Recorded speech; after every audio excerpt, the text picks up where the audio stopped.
I remember listening to a Beethoven symphony because I was trying to be very open-minded. I had no interest in classical music at all. And then I thought, well, if I'm going to play bass, I better at least try and like classical music. And then I put on a Beethoven symphony, probably the Fifth Symphony. I was like, wow, this is also kind of rock and roll as well.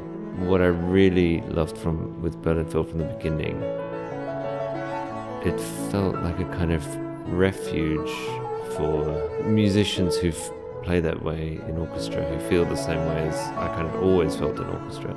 This kind of movement and excitement and energy, and it's like a parallel universe of priorities. You know, if people want you to be more individual, they want you to move, they want you to come up with ideas, and the energy is sometimes it's like a youth orchestra, and I love that everyone's moving, everyone's risking everything in the concerts. That's incredible. And for me, that's what makes it feel as if I never had to grow up. If bassist audition for the Berlin Phil, what are you looking for in the sound there?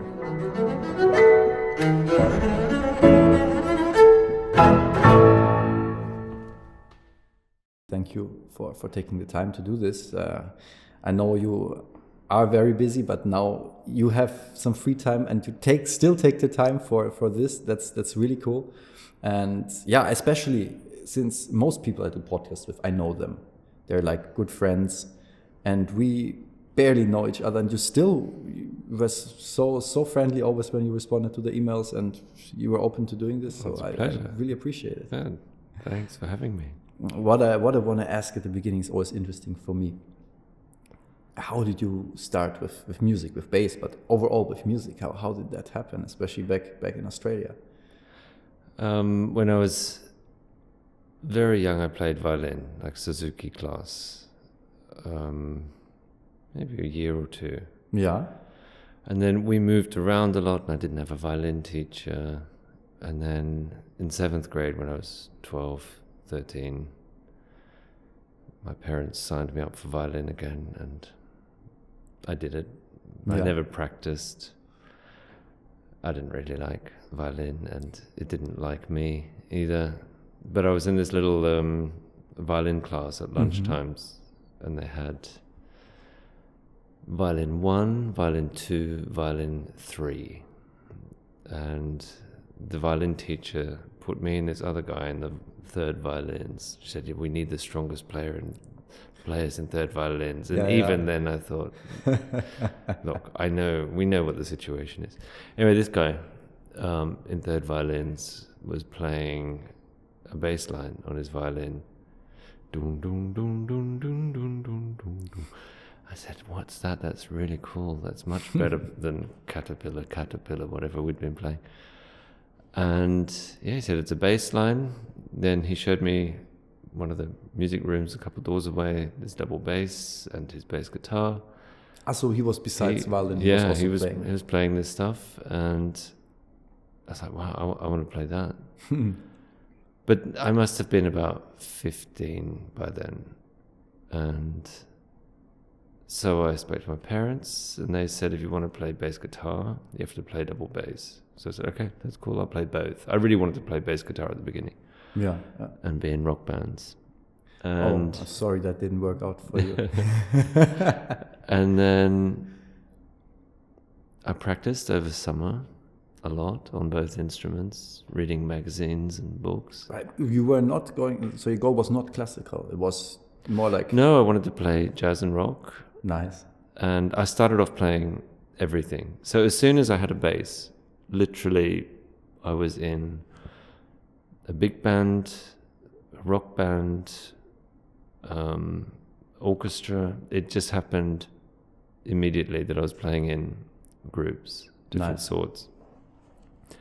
And I think that was the really motivating thing, that I was just from the beginning doing it with playing bass with other groups. And it's a big advantage. Zubin Mehta told this story once, why he learned the bass. Because he said, I want to play in an orchestra as an experience, and if I want to do it with the violin, I have to practice for 10 years or 20 years. Yeah. Bass, I can, after 2 years, 1 year, already play in the orchestras, and that's, you can jump in so quickly. And but did you immediately also enjoy the orchestra, or was it still more like for the bands? And I enjoyed everything, and I remember listening to a Beethoven symphony because I was trying to be very open-minded. I had no interest in classical music at all, and then I thought, well, if I'm going to play bass, I better at least try and like classical music. And then I put on a Beethoven symphony, probably the Fifth Symphony. I thought, wow, this is also kind of rock and roll as well. Yeah, can be, absolutely. These driving eighth notes all the way through. And then I just loved all of it. Nice. And I didn't really see any separation between classical or rock or jazz. I just liked doing it. I was kind of incredibly naive. Oh, but in a good way. Yeah. In a good way. So that was great. And actually, I wanted to play jazz, and I auditioned when I was 16 for this kind of preliminary studies part of the Canberra School of Music. I don't know if I got into the jazz part or not, but I got into the classical, and they said that's where you're going. And okay, so I did classical. I kind of was just sleepwalking through the whole thing, just happily playing whatever. Yeah. Nice. So basically, it was a bit of a coincidence also in the end that you ended up with classical. You could have also become a jazz. Totally, yeah. I mean, it worked out all right, I would say, Yeah, it worked out all right. But I think I would have just been as happy in jazz or rock, to be honest. I still love to play rock. I mean, it's still... You still play bass guitar also? Occasionally. I have a friend, he's in a band called Bonaparte. Mm-hmm. It's a fantastic band. And our kids were at the same school. And one afternoon, his band played at the school kind of summer party. But the bass player wasn't around. So I said, would you jump in at the school party? I was like, oh my God. Yes. Finally a good gig. So I studied the songs that night and met him, and the next day, I think it was the best fun I've had with the bass for a very long time. It was incredible. It was so much fun. Yeah. But with bass guitar? I did it with double bass. Really? Yeah. Nice. Because Bonaparte have a really fantastic bass guitarist. Mm-hmm. And I didn't want to fake being a bass guitarist because I don't play bass guitar much anymore. Yeah. But then you show what you do best in this case. Yeah. Nice. That's great. Oh, but then, so you studied in this, was a pre-college program? Or? Yeah.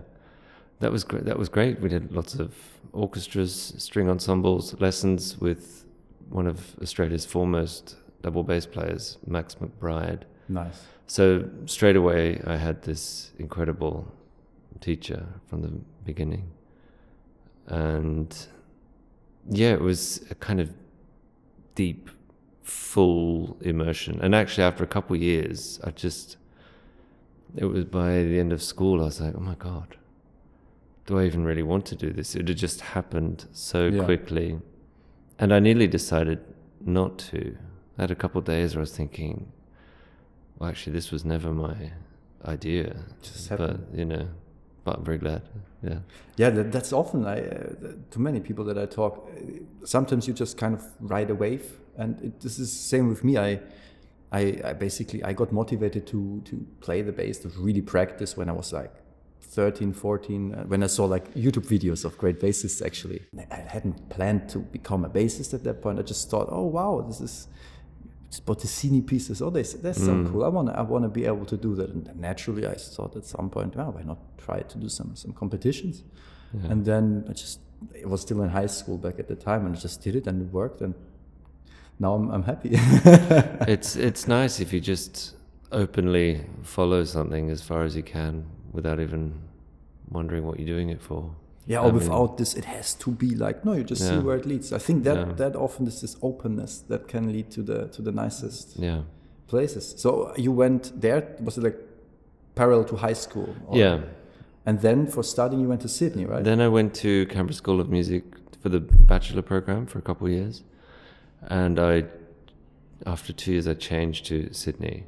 Ah, okay. Because I wanted to get out of Canberra. Nothing to do with the school or the teaching, which was fantastic. It was, I needed to be in a bigger city. Yeah, yeah. They had a part-time orchestra in Canberra, the Canberra Symphony, but there wasn't much else going on professionally there. So I moved to Sydney very impulsively, and then I started playing with Sydney Symphony a lot while I was there, which was they're also in the opera building. Yeah. Right? The Oh Opera wow, House, yeah. That's incredible. So that was really great fun. I learned so much. How's doing actually the hall? Like, I just know the building and how beautiful it is, but how is actually the hall? Well, the hall until recently was inside famously mediocre. Yeah. Did they change something though? Or? Yeah, they spent, I think during COVID, I don't know how long, a couple of years, completely doing the inside new again. The acoustics, they got fantastic guys working on it. And the sound now, the acoustic, I played there for the opening 2 years ago, Mahler 2 with the Sydney Symphony. You jumped into it? Nice. It was great. I was there on a holiday and they kindly let me join them for a program. No, Mahler 2, it's and for the bass section anyways. The acoustic is now really excellent. Wow. Fantastic. It's beautiful sound. You can really rely on what you're hearing on stage. Before, you kind of had to second guess what you were hearing. And you'd have this kind of unintended syncopation sometimes. Yeah. Oh, okay. Because the way it bounced back was odd. But now it's beautiful. It really encourages a more kind of chamber music aspect to the symphony playing. I think that's also really quite fantastic in the Berlin Philharmonic. I mean, I've played there just a couple of times, but I felt it doesn't feel acoustically like a ginormous hall. You hear everything, you feel good, you feel resonant, but not overpowerful. It is one of, for me, I played chamber music there and also in orchestra, and it was one of the really, maybe the nicest, or at least one of the nicest halls to play in. It's an incredible privilege to work there. It's just this hall. It's sometimes you just think, God, this is where I work. The acoustic is amazing, and just the way it looks and everything about it is wonderful. And I think a hall like that, where you have kind of limitless options as a musician, it's so good for an orchestra to have that. Yes. Because I know trains the orchestra. Yeah. Because it will tolerate any dynamic, the softest, the loudest. You can rely on what you hear, so you can really just use chamber music skills while you're playing. Of course, there's a conductor, which helps as well, but you're not in a situation you're not in a situation where you're relying on the visual cues of a conductor for vertical precision. You can rely on what you hear, which is most of the time.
Yeah, I had to learn a lot when I came to Berlin. But I was always too early. I mean, sometimes, German orchestras play quite, I don't know if you'd say it's behind the beat. I'm used to it now. Yeah. But there's space after the rhythmic cue. There's space, there's time for the orchestra to react to it. Yeah. And, every orchestra has its own way of breathing. I think there's some, like, if we look at also Dresden, Staatskapelle Dresden, or Gewandhaus Leipzig, or Vienna Philharmonic, I think Vienna Philharmonic tends to be Vienna in general, very far after the beat of the conductor. And that was, for me, such an interesting experience. Like a few months ago, by now, I played the slow movement from the Mahler 10 Symphony with a string orchestra arrangement. And the end is just a Pitz, cello and bass. And the solo cello was a solo cellist from Dresden, from the Staatskapelle. And normally, I'm used to give him a cue. Either you go bam or you go bam. But he did bam. Right. But it was always together. Yeah. And I was like, how the hell was that? It worked, but how the hell did it work? I don't know. I think it's also interesting that when a group spends enough time with each other, they recognize people's body language. Same with conductors. You spend enough time with a musician and you start to somehow just take it in without it being articulated. I don't know if they articulated on the fourth note as the pizzicato, but after a few years, you feel it. They just know. Yeah, it's interesting. So back in Australia, you played a lot in the Sydney Symphony, but like just as a substitute, or just whenever they needed. If they needed another bassist, I would. And then jump in. How did you get the idea of going to Berlin, of doing Karajan Academy? Actually, this was one of the reasons which attracted me to move to Sydney. At the time, Wolfram Christ, the former principal violist of Berlin Philharmonic, he was artistic director or had some kind of role at the Sydney Conservatorium. And he set up a scheme for, maybe it was just string players from the Sydney Conservatorium to go to the Karajan Academy. There was some kind of exchange or something like that. Nice. And I think it was open to all stringed instruments, and I auditioned for that. But you auditioned in Sydney? Yeah, in Sydney. Very nice. I'd auditioned for Karajan Academy before that and didn't get in. And then I was back in Australia, and I don't know if I was as calculating as thinking, I'll move to Sydney, that's my chance. It was just another thing to do. Yeah. And so it was through Wolfram Christ, through the Sydney Conservatorium, and then it was only a 1-year scholarship then. And then I thought I'd probably go home. I hadn't thought much about what would happen. But then quite a big orchestra career happened. I saw all the orchestras you played in. So like it was right afterwards you went to Copenhagen. That's right, yeah. To the Danish, what was it? The Danish Radio Symphony, yeah. As assistant principal, or what was it? Yeah. Nice. And then afterwards, I did of course a bit of research. After a few months there, you already went to study more in Berlin. Yeah, I think I got a bit cold in Copenhagen, and then I mean when I look back, I think I just had kind of like winter blues or something. It was a really good orchestra in Copenhagen. It's a beautiful city, but there's one day I just thought, why did I move even further north? I don't know. I'd only been away from Australia for a year and a bit. And then I also wanted to improve my playing. And I thought, rather than try and practice on top of a job, I'll just leave it, go back to Berlin. But it was a very good position, so that's also quite a thing to do, to say, okay, I have a very good orchestra position, but I'm going to leave it to go study further.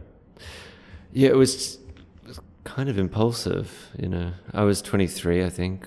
Okay. And 24, I can't remember. And just, I don't know, it was an impulsive decision. But also the other thing is, if you make an impulsive decision like that, afterwards you have to really make sure that pays off. Yeah. So I practiced a lot. And you started with Escoline. Yeah, at the Karajan Academy with Klaus Stoll. Ah, nice. And then Concertexamen with Escoline. And now he's your colleague in the orchestra. Yeah, that's wonderful. That must be, how does that feel? Your teacher now sitting next to you? At the beginning, it was quite strange and intimidating for me. Nothing that Esco did, but in my head, it was like, oh my God, how am I supposed to be the principal with Esco next to me, this guy who taught me so much and who I just idolized. But he's so supportive, and also he knew me so well, so he could also read everything I was doing, and I knew him, and it was it's just been a fabulous thing. I mean, working with Esco has been just an absolute joy. But it took me some years to kind of feel comfortable being the principal next to your teacher. Next to my old teacher. Yeah. I can imagine. Well, I know I cannot. I could not imagine sitting next to Dorin Mark and giving him the cue. That would be interesting.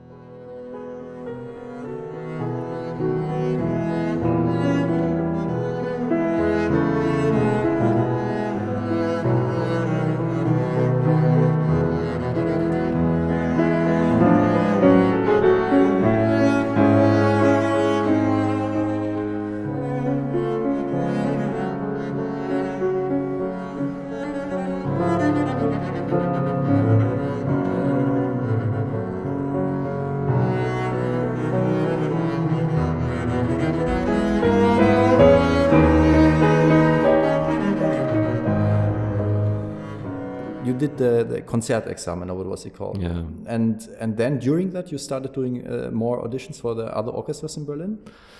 Then during that, I got some phone calls from Ensemble Modern, contemporary music group in Frankfurt. Yes. And I'd met a couple players from there in Melbourne. And I loved it. And I think I wanted a break from orchestras. Ensemble Modern, you were the only basis. What is it, 23 people or something? I can't remember. And that was incredible. That was really amazing. Basically, 3 years working as a chamber musician with the top composers. With probably. The top composers who would conduct or talk about their own music. Wow. And just felt as close to, the living composers as possibly could. Yeah. I mean, you now also do often premiere pieces. I've been lucky enough to have 2 premieres in the last few years. Yeah, but 2 big premieres. I mean, Edwish Concerto. I was supposed to play it once actually. It should have been the Austrian premiere, but that was planned for 2020. Right. So something happened then. Something happened then. Yeah, I suppressed the memories because it didn't get rescheduled. I was so sad. I was really looking forward to it, because also this idea of the Edwish Concerto of having not just the solo bass but the 2 other basses that kind of are also solo basses. Yeah. I know we're skipping a bit ahead, but since we're talking about contemporary music, how did that come to be? It was commissioned together with the Karajan Academy? Yeah, so Pete Riegelbauer, who was a bass player in Berlin Philharmonic, was also the manager of the Karajan Academy, and he commissioned Peter Edwish to write the concerto. And then we met, Peter and I mean, I've played with him before as a conductor, but then we met to talk about the piece, and I talked about solo tuning and scordatura and all this kind of thing. And then I said to him, if it'd be cool if the other 2 bassists in the orchestra also had stuff to do. I feel a little bit embarrassed if I'm the soloist and the 2 bassists have nothing to do. He said, "Oh, okay, very quick." You see how quick his brain was. He just said, "Okay, good. We'll do scordatura. We'll have orchestral tuning, half a step higher, and you solo in the middle." And we'll have them out there. His brain was just instantly just on the spot in the canteen of the Philharmonie. Just nice. And it's incredible. And these colors and effects by the different tunings of the basses and the placement of them, yeah, it's really great. And working with contemporary, with living composers is just an invaluable insight. And for the bass, so important, because if you want to establish the bass also more as a solo instrument, we need the big composers. I'm also working with a lot of them. Actually, also met Edward once in Budapest. He was listening to a concert of mine where I played the Stockhausen duo for trumpet and bass, and I had no idea who he was back then. I was very young, and now I'm really ashamed. I had no clue. I was just talking to him like to some random stranger. I'm sure he was very friendly. Yes, he was so nice. That's why I was just talking to him like. And then the trumpet player told me, you know who that is. I was like, oh, wow. Yeah, he was very kind. It was very sad in March when he died. Yeah. From him, I would have liked the second concerto also. Yeah. Or the third. He was one of the greatest, I think, in the living. I mean, everyone appreciated him so much. But so that's why I'm very happy we have at least this one. Yeah. But so the back then the leader of the academy, the other bassist, Riegel Bauer was his name. He is the one who initiated that. Yeah. Nice. So that's good to have a bassist in a position like that also. Yeah. And going back to the Ensemble Moderne, so 3 years you were working there, and then you became principal bass in RSB. Yeah, that's right. Why? How? What? Well, my wife, who was the viola player in Ensemble Moderne then, we were going to have a baby, and Ensemble Moderne was incredibly busy. It was non-stop travel, and I'd been doing quite a lot with the Rundfunk Symphony Berlin. And we talked about maybe different options. And I enjoyed working with the Rundfunk Symphony, so I auditioned, and then we agreed we'd move to Berlin. It was a lot less work, and different. The Radio Symphony orchestras in Germany, they do offer nice contracts generally. Absolutely. Yeah. So I played with them for 1.5 years, and then I was doing a lot of Deutsche Symphony, and then I felt like changing again, so I auditioned for them and did that for 1.5 years. It also worked out. I mean, it needs to. I always find this so impressive when people say, then I played in this orchestra and then in that. Yeah, but you always need to win the audition first. So it's quite an achievement. But I think I've almost never worked anywhere or had a job anywhere where I didn't have a kind of previous relationship. So you would always play with them before. So. Yeah, I mean, my first job in the Danish radio was really the only job that I got without having worked there a lot before. You still have to win the audition. But also, I think I was never really interested in applying for jobs in places where I didn't have any connection. Yeah, of course.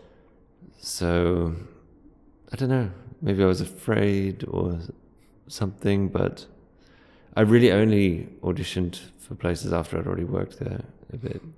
Well, but to be honest, it makes sense in a way. I think you also, on the one hand, you get to know the people. You get to know, is this an atmosphere I would appreciate, or not?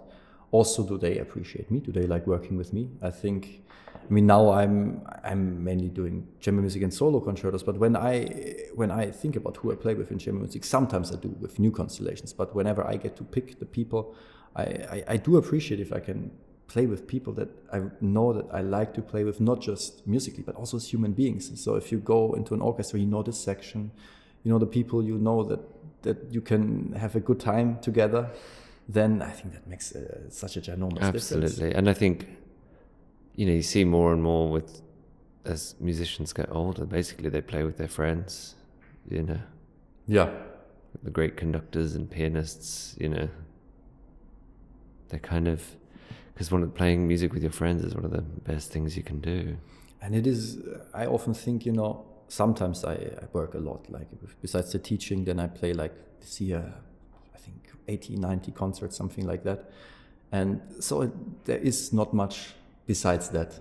And then if I get to play with my friends, then at least I get to also, play a nice concert, but spend time with friends, because besides all the gigs and the work, there would maybe not be time for that. So if you can that can be one of the most beautiful parts in my eyes of making music, if you can combine the job with a healthy, good social aspect as well, then it's the biggest luxury. Absolutely.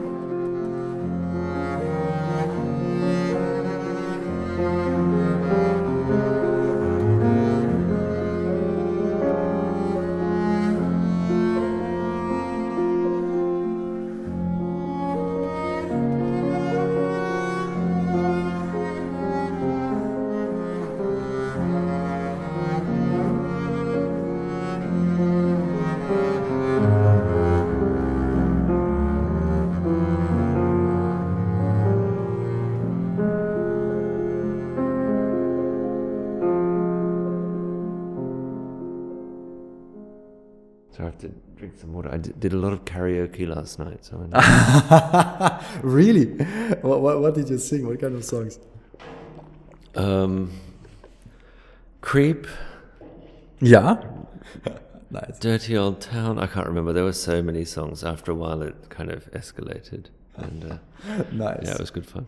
Oh, I can imagine. I need to do that. I used to do that a bit, but now, well, I work too much. But I can do very nice and enjoyable things with work, like this also. So that's the good part. Now, so in your case, so you went to Deutsche Sinfonieorchester also as principal bass, and then Berlin Phil principal bass came up. Yeah. How was the preparation for that? How was the whole approach for you for that? I think I started practicing 6 months before. Just with focused on that one. Yeah. Wow. To get my playing in shape. And what was the repertoire for that actually? I did a classical concerto. Did the stuff I did Van Hal and Kusevitsky and solo excerpts. Mahler 1, Just Haydn. solo? Yeah. Mahler, Haydn, and I can't remember what I actually played, but I prepared Pulcinella. Maybe we played Otello, actually, which is not the solo, but yeah. I mean, in a way, it's kind of a bit of a blur, what I actually played on the day, but definitely Mahler 1 and Haydn. But not the tutti excerpts. No. Really? Yeah. Wow, but that's unique. And I don't think other orchestras have that. No, I'm not sure I would have got the job if they had had that. I mean, I definitely playing these kind of orchestral excerpts are really tough. So yes, it was nice. Yeah. Wow. And so 6 months. And what did you do? What was your like? I mean, there's the practicing the pieces, but you can do that after a week or two. But then there is the mental aspect also. Yeah, I mean, I was doing just a lot of practice. Bach and studies, just to get in shape. Cello, and then a couple months before the audition, I think I started running it through for people. I must have done about 20 run-throughs, I think. Wow. Okay. Just constantly performing it for people. Yeah, that makes a ginormous difference. Just putting it under pressure, like they do with new cars, just like smash them into walls and see if the airbags work, 20 times though, wow, that's... Yeah, it was a lot. Yeah. But that must be so useful. I can imagine. By the end, you feel that, when you've played something a lot of times, you feel just more distanced from it. Yeah, I know it from like certain pieces. Like yesterday I played Bottesini Duo, for example, and I played it like 50 times or something. And at this point, okay, sometimes if I didn't play it for like half a year, then it's a bit refreshing, some of the spots. But if I have played it many times in the past months, then I can be free. I can be so much more free. Yeah. And I can imagine for me, the orchestra auditions, that's since, especially in the excerpts, it's not like you're playing the actual piece with everything that belongs to it. You're playing only such a, well, depending on the excerpt, smaller part. So I can imagine then the playthroughs, the run-throughs, that must be so useful. Absolutely, because an audition is a very unreal thing. I mean, it's much easier to play a concerto than audition, because just this quick quick changes you have to make from one accept or one style of music to another. Yes. And the psychological pressure that people are there to enjoy it on one hand, but they're also there to make a decision, and you can't escape that. And also, generally, when you're doing auditions, you tend to be younger. Yes. Not as much performing experience. So it's good to just force that. Yeah, I mean, if absolutely. the only time you play in public is when you audition for a big orchestra, then, I mean, there's really not much hope. Yeah, absolutely. I mean, for me, it was when I did the auditions for the teaching positions, I could play for a professor job in front of whatever, 10, 20 people, whoever was there, and that would be still more tense for me than playing a solo concerto in front of 2,000 people. Absolutely, yeah. Because it's in the end, if people are there to just enjoy and have a good time, great, then I will enjoy and have a good time with them, but they're there to decide.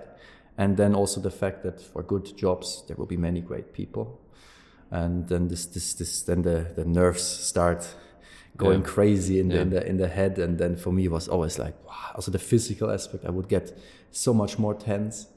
And then I can imagine then just playing it through, of course. And the psychological aspect is really such a big thing, and I thought about it a lot, and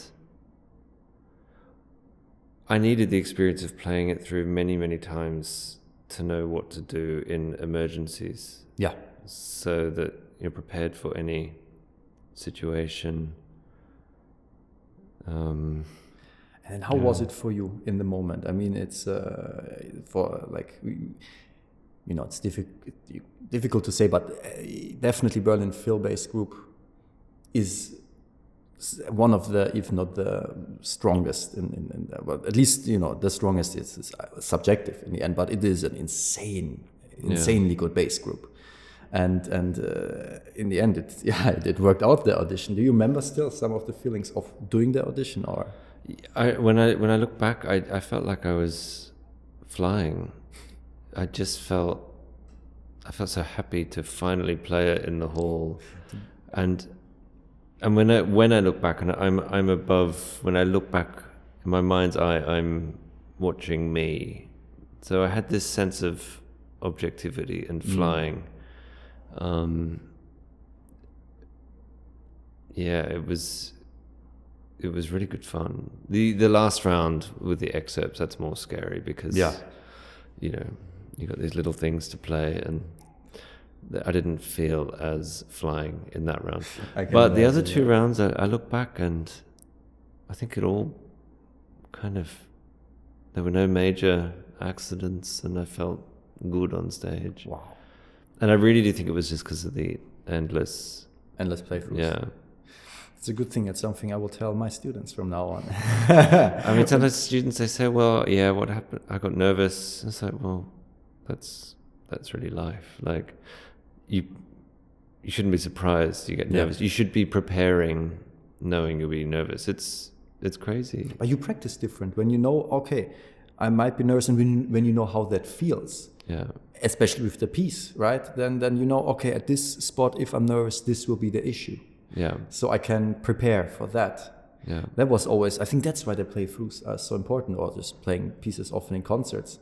I think that like, also for me, concerts or playthroughs, they are like, that's why I still like to play a lot of concerts now, even besides the teaching.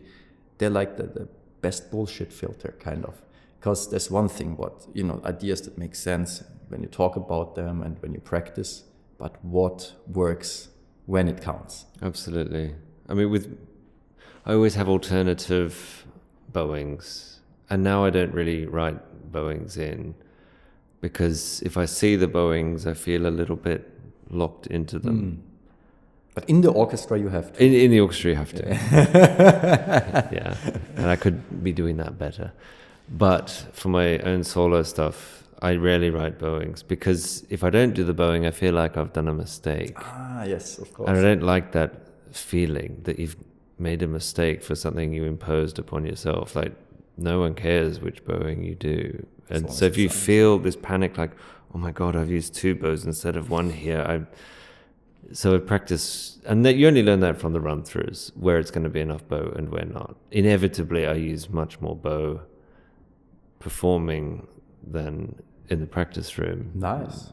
That's good. Though. A lot of people get tense and then they use less, and then they, So that's, I think, that is a very, very good thing. I mean, for me, one of the things I did learn about through all the years of kind of dealing with the psychological pressure is opening out helps me a lot. If I feel and that inevitably means more bow for me, just keep things moving.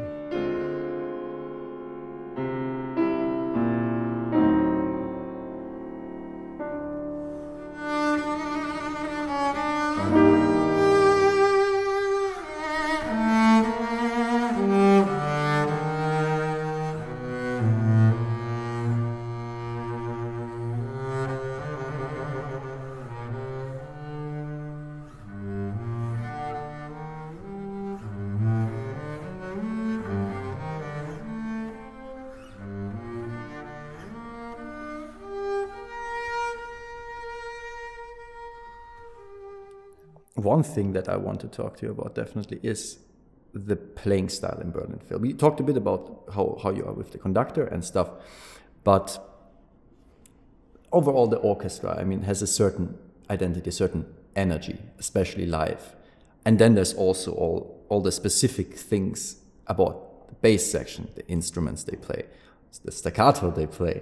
But maybe before we come to the bass specific stuff about the orchestra, I mean, I heard so much, but to me, one of the things you said with the dynamics earlier, there are not many orchestras that go that extreme with piano and fortissimo, pianissimo and fortissimo. Was that something also for you that felt unique to that orchestra? Absolutely. I remember when I did my first week there in the Karen Academy, and we're doing Bartok Concerto for Orchestra with Marius Janssons. Nice start. Oh, I was just terrified. But it all sounded fantastic, and it was like, okay, it's great. Then the concert came. All the pianos were softer and all the fortes were louder than in rehearsal and than anything I'd ever experienced before. It was it was terrifying, this spectrum. But what I really, beside all the details and sound and all that, for me, what I really loved with Berlin Phil from the beginning, it felt like a kind of refuge for musicians who play that way in orchestra, who feel the same way as I kind of always felt in orchestra. This kind of movement and excitement and energy, and it's like a parallel universe of priorities. If people want you to be more individual, they want you to move, they want you to come up with ideas. Wow. And the energy is sometimes it's like a youth orchestra, and I love that everyone's moving, everyone's risking everything in the concerts. That's incredible. And for me, that's what makes it feel as if I never had to grow up. I mean, there are some aspects, of course, but in terms of the general spirit, it's still like playing a youth orchestra to me. Wow. That sounds really fun, I have to say. It's such fun. And when you think you're at the end of your power, with some tremolo or something, and then you look around and there's a violist who'll just look at you, and you keep going. This kind of constant communication within the orchestra really keeps it alive. It's This is the opposite of this negative cliche that we know of the orchestra musician who just plays their shift. But that's also what I feel when I hear the orchestra live, or when I watch the recordings. The energy that you give out, like that the whole orchestra gives in a performance, that is very unique. And coming to the bass section, it's also very special. I don't know, like if there's other orchestras like that, but the size of the basses that you play in the orchestra, it's all like really ginormous five string basses. Not all of them are huge. Mine is, but there are a few kind of modestly huge. Modestly huge. But what's like the string length of the instruments mostly? Oh, they vary. I mean, mine's 113 centimeters. Yeah. I would consider that quite huge. It is huge, but it's somehow also very playable, and it's I can imagine the resonance. Yeah. Must be if it's a really good instrument. I always, when I played orchestra, I would mostly use a 4-string, often with the extension, which I know is illegal in Germany, but I like it. Although I read recently that was actually patented in Germany. A German guy, Dresden. I saw an old picture of Dresden Staatskapelle. No. Where every single bass player had an extension. Wow. I can't remember what year. Must be long. Yeah. Now it's like which I found quite ironic. Devil. Ironic. Yeah. But whenever I played 5-string, I used to substitute often in orchestras as principal bass, and I always felt that the size with the 5-string, with the extra tension that just comes on, I mean, that tends to work so much better on the bigger resonant instruments. How was that for you, for your playing style? Because, well, for me, I found the 5-string basses. Just recently, I played a trout quintet in Spain, and I didn't want to fly with my bass for a trout quintet, so I got a bass there, and I got a 5-string, a Mariotto 5-string, actually quite nice instrument. Not so huge, but really quite nice instrument. But it is a completely different style needed, even for an instrument like that, for those big ones especially. How was that for you to adjust? Did you have to adjust when you first went to Karajan Academy? How did you feel? Yeah, very much. And they vary incredibly. I mean, and then sometimes the bridges on them are too flat, or But with my bass in particular, because of the huge string length, you can't really use a normal left hand technique. You have to be very flexible to move around the positions and find your way back to them. If you stay in one kind of traditional 5th position or something, probably you're just going to hurt yourself. So and I think from that I learned a lot more kind of flexibility in the left hand, rotating, leaving positions, different things. In terms of sound, it's very different because of the tension and the size. They tolerate so much more abuse in a way. I mean, you can really dig in with all your weight and all your speed, and it doesn't say no. At least on my bass, you can really. Its limits are so broad. You can play very soft, but also you can just give everything. I couldn't do that on a 4-string. Yeah, of course. That amount of bow, that amount of weight, it would just come out as noise. Yeah. So I think what's also part of the bass group is that these instruments require and tolerate so much energy. Because I know with a really good 4-string, you don't need much bow, and a lot of bow actually just doesn't work. I think also it feels. For me, I until recently also played cello in concerts, so for chamber music concerts. And then sometimes I would play cello and then go to the bass, or the other way around in a concert. And for me, the cello feels like a tiny little thing after having played the bass. But after playing on a big 5-string, going back to a normal solo 4-string would be kind of almost the same difference in feeling. It's a different instrument. Yeah, absolutely. And to me, that's very impressive, because when I played more orchestra, at some point I noticed it's not easy to stay in shape. Something I talked to some other bassists also about, but that would be very interesting because you stay in shape. At least it seems like it. I mean, just 2 years ago, you premiered a bass concerto with the Berlin Phil. And how do you, are there some tricks? How do you manage to stay flexible enough also to be able to dig into the monster 5-string, but also make some fine, beautiful sounds in a 4-string bass?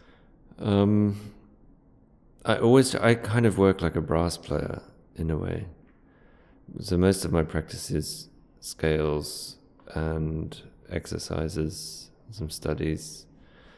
And I don't practice that much every day, but I just try and do it every day. And when I have orchestra, I'll get there, and if I'm disciplined enough I do a lot of Pedagogy exercises, basically. Yeah. And then scales, and if I have time, maybe a Bach suite, or I've only just started to enjoy doing studies. Really? Yeah. Which ones? Oh, I do any nonsense, like Nanni or... The Nanni Caprices. Yeah. Oh God. Yeah, I had to, at Magnetkirchen competition, I had to play one by heart, by memory, and they are, I don't know if I criticize them as a composition, but sometimes harmonically they're a bit outside of what we might expect. It's like they're written by AI, really. I mean, there's no kind of sense to them. Yeah. But in a way, that's why I enjoy them. And technically, it's quite really insanely demanding. Yeah, exactly. But also, because the notes are so bad, I don't mind if I play wrong notes. Okay. Like, I'm not going to perform Nanni Caprices. So if there's one, so often there are notes, it's just like, why that note? Yeah. So I'll just do one that comes instead. I think, well, it doesn't matter. I'm doing this for me, not for Nanni. You know what I mean? Yeah, absolutely. I mean, I only like studies if they're easy enough to kind of sight read. Okay. I don't really want to waste time really properly learning studies. You know, the ones that go through all the keys and everything like that. And I never had the patience to learn that. But, I think in the end, one of my main mottos is whatever works, works. And some people maybe need those studies, but if you do those and you do them half an hour a day and you stay in shape, it works. Fantastic. Yeah, I mean, I think variety is really the key. Because for years I only practiced cello music, basically. Bach suites. Sonatas, things like that. But then after a while, I would feel depressed if I was playing good music badly. So then I thought, I'll just do these studies. If I'm in good shape, I'll play Bach. But if I'm not in good shape, then I'll play Nanni. Because I don't mind if I play Nanni badly. But Bach, I kind of, you know what I mean? Yeah, absolutely. Also, I'm very pragmatic. Like, I'll do a Nanni and think, what do I want out of this? I want double stops, or I want strength, or I want this. Yeah, of course. And I'm doing it for a reason. That's the big thing. You practice with, okay, this is what I want to get out of it. This is what I need now. Well, what I also want to talk to you about, so you did the one premiere with the Karajan Academy of the Edwish. But now, 2 years ago, you premiered a bass concerto with the Berlin Phil. How was that? How first of all, how did that happen? And how was the feeling of performing with your own orchestra? Well, it happened because Gerald Barry, the composer, I think he spoke to Thomas Addis, about the idea of writing a bass concerto. And Thomas Addis wrote to me, and then I kind of asked the orchestra, and the Intendantin, Andrea Zichmann, was a big fan of Gerald's music. So she agreed to commission a bass concerto from him. Wow. And it kind of took a few years for things to get going. There was of course. Also COVID and all that as well. And it was a fantastic process working with Gerald. We were WhatsApping each other every day, videos, and I went to visit him in Dublin. It was a fantastic kind of collaboration almost. And an amazing insight also with Edwish. I don't think you really understand what notation is until you've worked with a composer. Yeah, absolutely. Until you've worked with a composer, you think that notation is everything there is. No. And then you work with Gerald, there was kind of very little information in terms of phrasing and dynamics and things like that. He gave you the freedom to say what. Yeah, but he expected me to do something with it. And I was like, gosh, I've turned into such an idiot, He said, "Oh no!" And then whatever he suggested or sang, I was like, "Of course, Yeah. of course, it wants to do that. Absolutely, yeah. He doesn't need to write crescendo here, short, short, longer, longer. It was just very natural stuff that you would do if you used your imagination, and that really was wonderful because he expects his musicians to bring their imagination to his To use music. their own ideas also. Yeah. Yeah. I have to say that for me was a big thing. I was lucky enough, my dad is a composer, so I very early on got to premiere pieces and see also what is his intention, and that I could also say, okay, this spot, if I do it like this instead of how you wrote it, it sounds much better and I think fits the character better. And then composers would be like, yeah, absolutely, Yeah, do it. yeah, And we often think, like if a composer wrote something a certain way, it 100% has to be. And Yeah. if we try to understand the idea, the message yeah, they might hopefully want to convey, they're absolutely fine with Yeah. adapting that better for an instrument. Because of course, you as a bassist know more about how to use the bass perfectly Yeah. than a composer would. Well, we talked a lot about, I think he would write things in different ways. He said, just tell me if that works or not. And I said, well, this doesn't work like that. And he'd say, oh, we'll change it, no problem. Erdvös as well. He'd written some harmonics that were very awkward. Yeah. And he didn't want it to be awkward. He wanted it to sound good and natural. course, That yeah. was the main thing. He didn't want me fishing around all over the place because that wasn't the intention. Yeah. So he just changed the notes. Nice. But of course you can't do that after it's been printed and you don't ask the composer, you can't just change notes. But an insight into how flexible and how much a good composer actually wants it to work. Absolutely. But then of course, your other part of the question, to play it with Berlin Phil was uniquely terrifying. Yeah.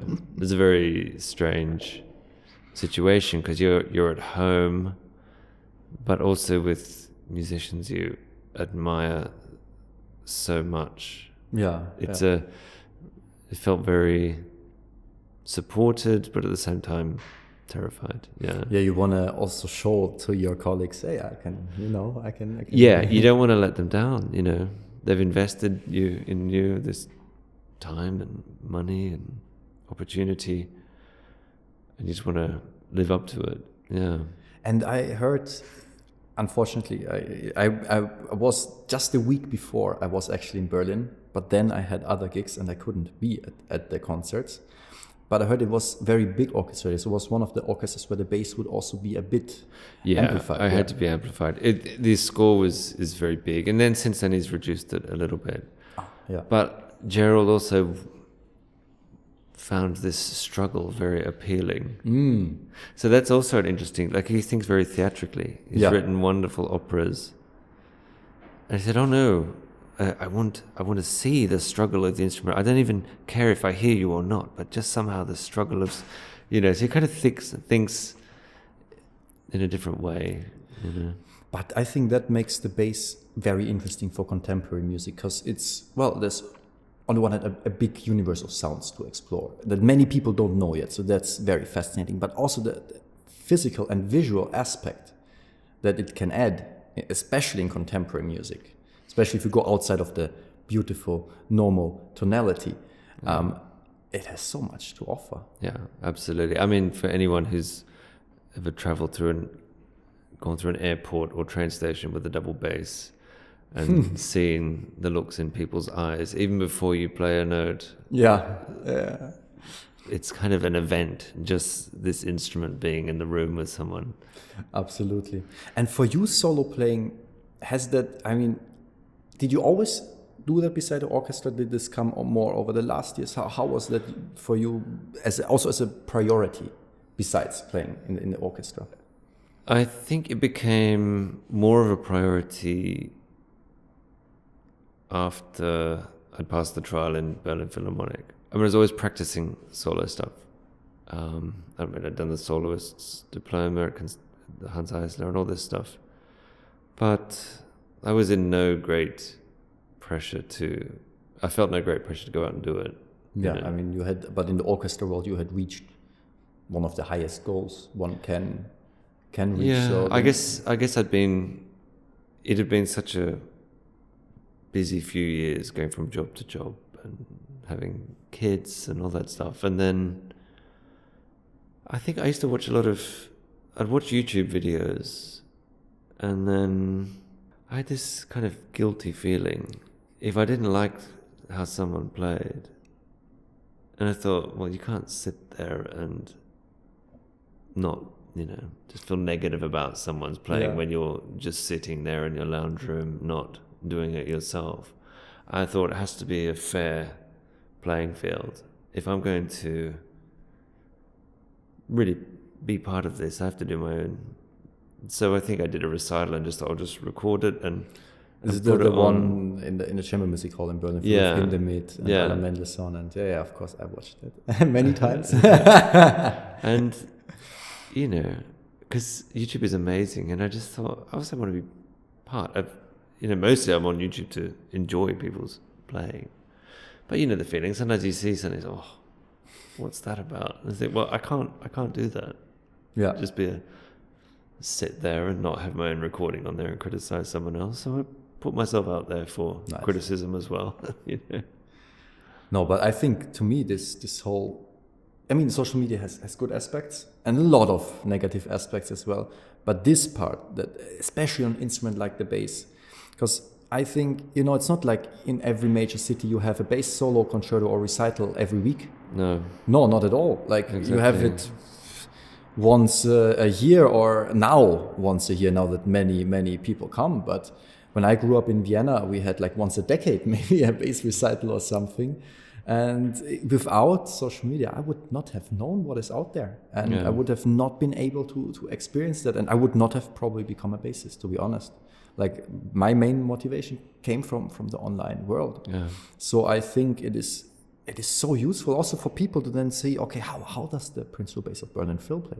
How does the principal bass of, I don't know, Vienna Phil play? How from New York, and so on and so forth. So they can see also, well, this is a style I like. This is a person I might want to study with. And there we come to an interesting topic, because you're also a teacher. And I wanted to ask you, of course, about that. I've been teaching a lot over the past years all over the world, but now in a fixed position in Würzburg for a year. And I always wonder, how are people's approaches to that, and what are their priorities also? So when you teach, like what are the things you would say that you really prioritize in bass playing or in music making overall? I definitely, sound is always the biggest issue. Yeah. That is number one, actually, for me. Intonation, but that's more like, it's kind of, I don't spend as much time on intonation and say that note's out of tune, let's look at why or something. But sound is it kind of takes years until a good concept of sound is in someone's inner head. Because you can do every study in the world, but until you've got that sound in your inner ear. Exactly, that you want to replicate on the bass. It's interesting, it doesn't really happen. I'm always surprised about that in so many countries or schools, because in the end, what do you hear? You hear the sound. Yeah. And I'm so often surprised when I see people who do all sorts of impressive things, but it just doesn't sound. And that's also for me. It is one of the main thing. If people come to me, and if they don't already have a great sound, that's the first thing I will go on about, because Heinrich Schiff said that's the main thing about playing, in this case, the cello. Yeah. It's the sound, and with the bass even more, I think, because we have such a unique sound. Actually, cello playing taught me that. I remember, and I was in my early 20s, was a bit frustrated, because the cello could always be even more virtuosic, more forceful, more brilliant, and then I played cello again, and then I noticed, but the bass has this richness, this fullness, which no other string instrument has. So that was for me always. So what is kind of the color, like in the sound, that you would prioritize? What's for you the... Well, I think, talking about sound, there are two aspects. There's one that's just purely a practical good sound. It's open and you can hear it, which is, a big thing. But I think also sound has so much musical content. Yes. And in the end, every piece you play is a collection of sounds. It's not just a great sound that you just paint on every single note you play. So it's also about having a variety. Absolutely. But the bass line for me is rich and open. Very open. The more open it is, the better. And how, just out of pure interest, if let's say you have a student that has a very narrow, very sound, what's your concept? How do you work with someone like that? What are like your main concepts? Yeah, I think if it's sometimes it's not enough movement supporting it, or it's not, this balance of contact point, weight, and speed.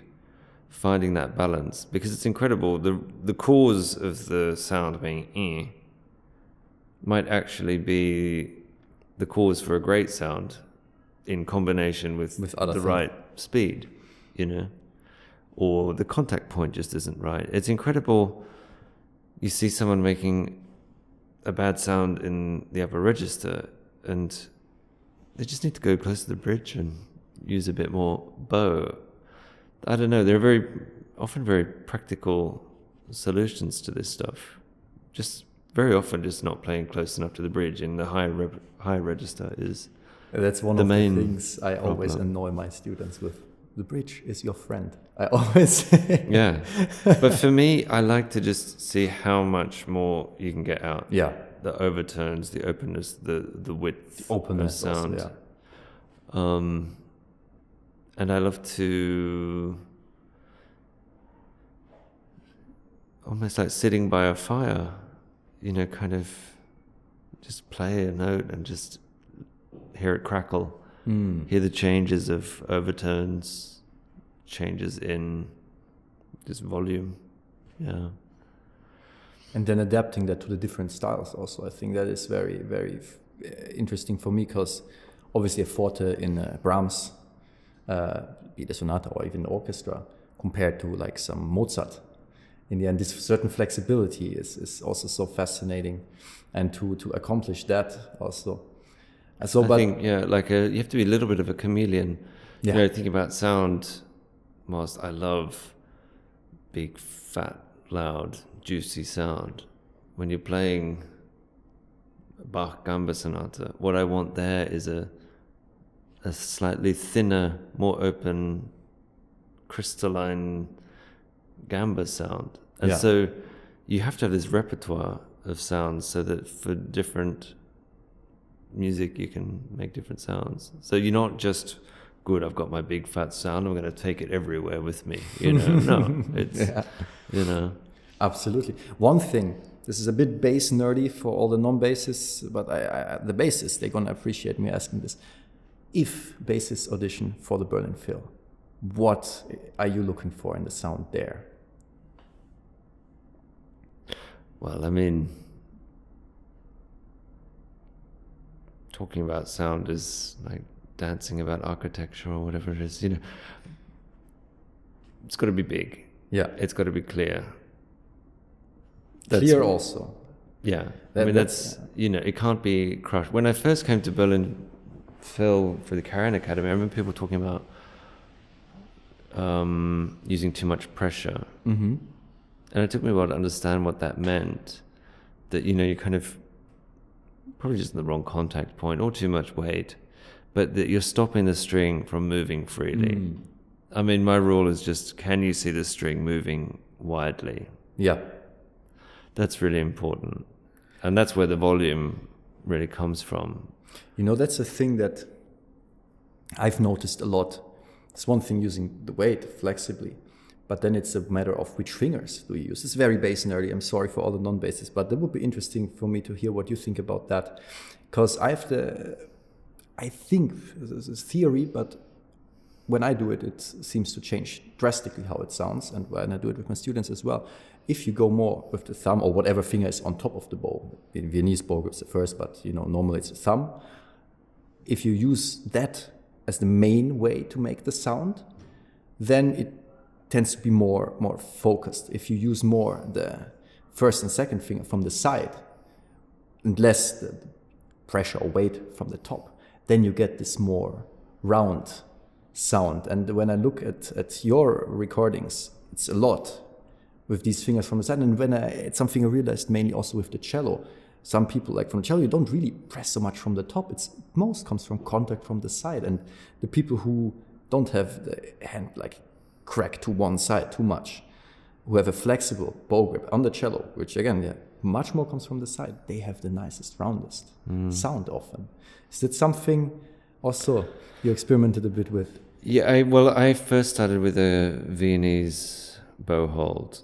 Ah, really? Yeah, because my teacher, Matt McBride, had studied with Ludwig Streicher in Vienna. I also started with the same. Actually, when you heard me in 2013 in the Janacek competition, I still played with the Streicher bow grip. Yeah, and it has a lot of advantages. I mean, it still probably hurts there. I mean, for me too. After a while, and you develop this kind of weird macho pride in the size of your callus. Yes. And sometimes it hurts so much. Yes. But there are a lot of useful things, and also it really taught me to use the fingers. Yes, and flexibility. Because very often I see in Germany people not using the fingers very much. Yeah, if the hand is just stiff. And just a lot of... And with Max... through that Viennese thing, it was a lot about articulation with the, through here. Also the arm, but you've got this... The fingertip feeling. And it's amazing how many students I meet who've actually never thought of using the fingers. Absolutely. And wrist. But at the same time, you're not manipulating the movement of the bow with it, but it's another... It's like, not having teeth trying to speak, It's for all the fine things. For the fine things, absolutely. And, try and play... trout quintet without having some kind of, it's impossible.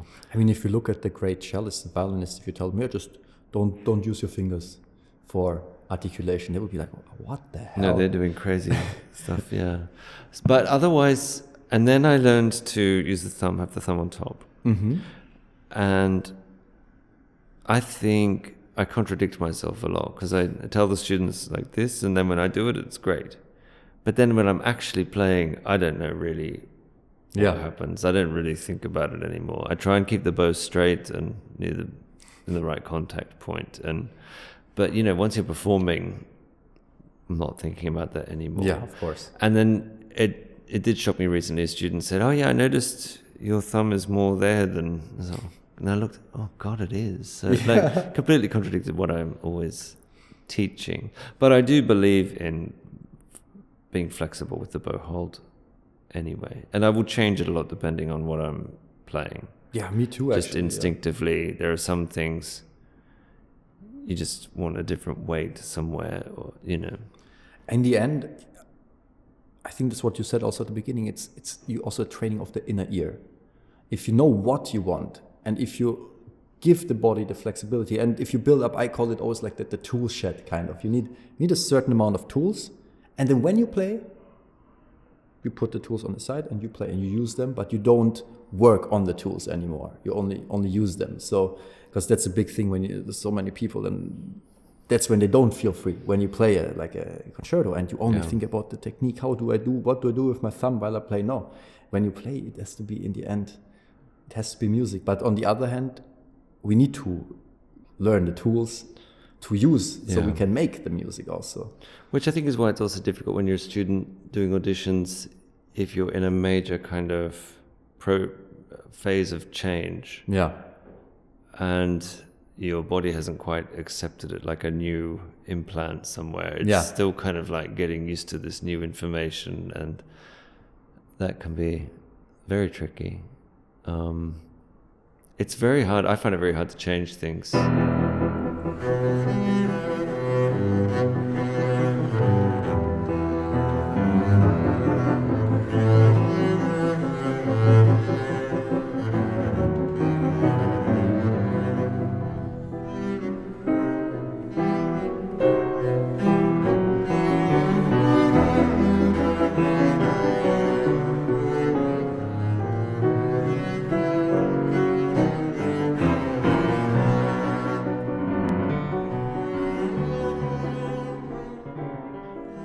sure things have changed over time, gradually. Yeah. But sometimes I think, right, I want to change this aspect, and it's impossible. Yeah. It just doesn't work. But gradually, little things move a bit. Even for you, with having established a certain style, you still continue to. Oh yeah, I mean, I wouldn't really think I have a style. I'm still trying to get a better technique. I'm always working on Fantastic. the playing, and I think, I mean, that's a thing. I just still feel like I'm trying to learn how to play. Wow. Always thinking about this stuff all the time. Always trying to improve every aspect. I mean, that's the baseline. Yeah. I'm always trying to get better. I don't do 4 hours a day anymore because I have a life now, Yeah. But when I'm working, that's what I'm trying to do. Yeah. I think that is so important. I talked a lot to different musicians about that as well. And once they say, "Oh, now I got it. Now I know how to do it. Now I'm done," that's when it goes to hell. Like that's when you not only don't make progress anymore, but when you actually go many steps backwards. So I have always the feeling that most interesting players, they always continue working. They always try to become better. And for me, I have to say, since I started the regular teaching, that changed everything. I never learned so much for myself also. How was that similar also for you? Absolutely. It's because I've been teaching a while now, and it's kind of, I think actually the teaching is what made me more enthusiastic about publicly performing solos. Yeah. Because then I was working on them all the time in the lessons, and I think I was afraid of playing publicly for a long time, solo Really? stuff. Yeah. And then teaching, where I was just kind of, you just find yourself playing all this in front of students all the time. You kind of, I don't know, just find your way into it. But having to think about it, absolutely.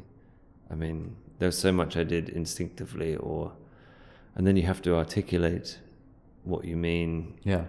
And that forces you, and just by articulating what you mean, forces you to re-evaluate what you mean as well. And learning from the students, doing things in different ways, absolutely. And also, I'm always working on the basics, and I think that's definitely also through working with students. Yeah. Vibrato, intonation. Intonation is something I work on, really a lot, because you just have to assume you're going to play out of tune.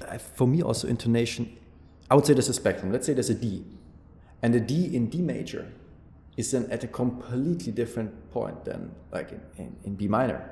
Like, let's say, like it could be here or here or here, and then finding the exact spot. And I have the feeling, especially if you play the bass function, a solo can be more flexible, depending, although it's great to really hit like a lower note at some point if the harmony demands it.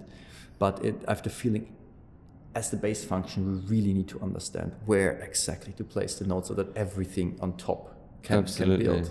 And this also comes back to sound. Yeah. Because the more information in your sound there is, the better you can tune. If you're playing with a fluffy sound or a pressed sound, you're not getting the full spectrum of overtones, the information you need to be able to play in tune. Yeah. So you kind of... Also, the other aspect is, let's say there's a kind of F in D flat major or something, and you want it to have a warm color. You also want it to be in tune, slightly in a lower major third. And the concept of the intonation for that note will kind of match the color you have in mind. Yes. And so this integration, I'm more likely to play in tune if I have the color in mind that I want. Do you understand what I mean? 100%. I'm not going to want a bright sounding major third necessarily in a kind of, let's say it's a D flat major kind of adagio or whatever. Yeah. Like, I'm just imagining a completely fictional scenario, but I will want that F to be warm. Yeah. Possibly a nice wide vibrato with lots of bow speed. And once I've got the concept of what sound I want on that note, the intonation will follow. Yes. You know what I mean? That it's an integrated thing. I have realized that now, especially strongly. I did a recording project with chamber music, so I played bass function. And recording this chamber music stuff, it was also with winds. The intonation is obviously a big topic. And I noticed whenever I get the emotional, because for me, sound color, and it's always a form of expression, and it's always emotional in a way. And whenever I would get the emotional part and all that belongs to it, the intonation was no issue. When I was just trying to play in tune with no emotion, with no means of expression, it would be so wrong. Yeah. But when I would make music with it, it was never a problem, even in the trickiest places. Yeah, absolutely. And this is the beautiful thing about when you've got this kind of holistic, sometimes you do have to separate things. Absolutely. You need to know the positions. Yes, of course. You need to be able to, I like to tune my hand like a piano. I like to know as much as possible, the distances. Yeah. You've probably seen amazing how many people will get a seventh shift right, but a semitone. Yeah. And to have the flexibility to do the tiny adjustments. These tiny adjustments. You have to be able to do that. Otherwise, you won't be able to do all these things we're talking about. But at the same time, this kind of holistic concept of music, technique, intonation, sound, it's all one. It's one thing. One thing. Yeah. Fortunately, just imagine if we had to always think about everything separately. For me, it's like, in the end, it's all the sound, especially a means of expression, a means to display some kind of emotion, some kind of story, and that can make it great or not. And you see that in an orchestra like the Berlin Phil, when they all go with the emotion, with the energy, with the expression, then, I mean, the technical things anyways are out of the question, they work. Yeah.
Back to what we were talking about with teaching, and I think problem solving, it made my practice definitely a lot more effective. Yeah. When you spend a day trying to work out problems, what is it? And then when you go back and practice, you just waste much less time. I waste much less time now than I used to. Oh, me too, definitely. And then if there's a phrase that's not working, I just look for it's like when you have a smell in the fridge. You just look for the moldy lemon hiding. Okay, that's the thing. Yeah. You're not going to buy a new fridge. Yeah, of course. You just look for the thing. You know what I mean? You're able to find it quicker. Find it quicker. Oh, it's just, the something, Yeah. And that's really what it's about. You just go quick, solve problems, build in the solution. That's it. Yeah, move on. But it takes, of course, a long time to be able to do that. But now I think that's really been the benefit of teaching. Yeah. Nice. So I have to say at this point, I think we're already going on for quite some time. So I do have to say once more, really, thank you for doing this with me. I had a great time. It was really fascinating. Because especially in the bass world, Berlin Phil is a huge thing. But also then you're a professor and you have a lot of successful students.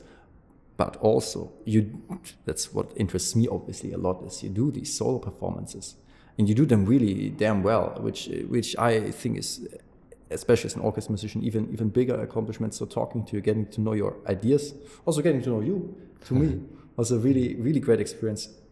seriously, thank you so much for Thanks, taking it was the time. a pleasure. Thank you.